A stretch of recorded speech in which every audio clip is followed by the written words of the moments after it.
Golden ப்ரௌனாக வெந்ததுக்கப்புறம் சின்ன வெங்காயம் கொஞ்சமாக கட் பண்ணி வச்சுருக்கோம், அதுவும் கருவேப்பிலையும் போட்டு மஞ்சத்தூள் வந்துட்டு கொஞ்சமாக போட்டுக்கிறோம் ஃபஸ்ட்டு. அப்புறம் மிளகாத்தூள் உங்களுக்கு காரத்துக்கு தகுந்த மாதிரி போடுங்க, நாங்கள் வந்து கொஞ்சம் காரம் ஜாஸ்தியாக. அப்புறம் மல்லித்தூள் கொஞ்சமாக நான் கல்லுப்பு போடுறேன். இப்போ வந்து தேங்காய் அரைச்சி வச்சுருக்கோம் பாருங்கள், அது ஊற்றணும். தேங்காவும் தக்காளியும் அரைச்சி வச்சுருக்கிறது.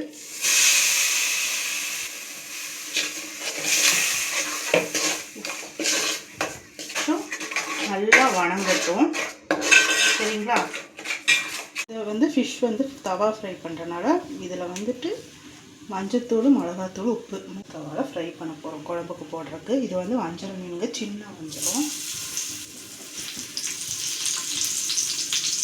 ஃபிஷ் வந்துட்டு ஒன் சைடு வந்து வெந்துருச்சு, நம்ம அனதர் சைடு வந்துட்டு இப்போ திருப்பி போட்டு இது ஒரு 2 மினிட்ஸ் வெந்துச்சுன்னா போதும் நம்மளுக்கு, ஓகேங்களா?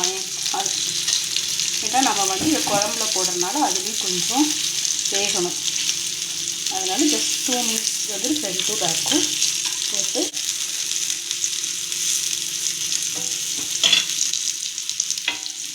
பாருங்கள் 2 சைடும் வெந்துருச்சு. நம்ம வந்து இதில் ஃபிஷ் எடுத்துடலாம், ஓகேங்களா? இப்போ பாருங்கள் மீன் குழம்பு நல்லா கொதிச்சிருக்கான்னு நம்ம பார்க்கலாம். நல்லா கொதிச்சு வந்துருச்சு.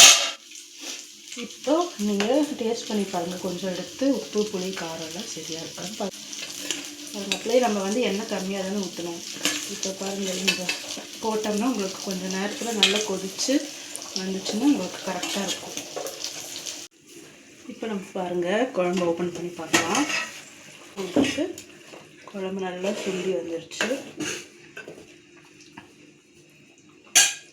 இப்போ கொத்தமல்லி தழை நம்ம போட்டு மூடி வச்சிடலாம். அவ்வளோதான், உங்களுக்கு தவா ஃபிஷ் ஃப்ரை வந்து ரெடி ஆகிடுச்சு. பாருங்கள் ஃபிஷ்ஷு வந்து உங்களுக்கு அப்படியே நல்லா இருக்கும், பார்த்தீங்கன்னா அப்படியே உடஞ்சிருக்கவே. இது வந்து இட்லிக்கு சாப்பிடலாம், தோசைக்கு சாப்பிடலாம், ரைஸ்க்கு சாப்பிடலாம், இதுக்கான சாப்பிடலாம்.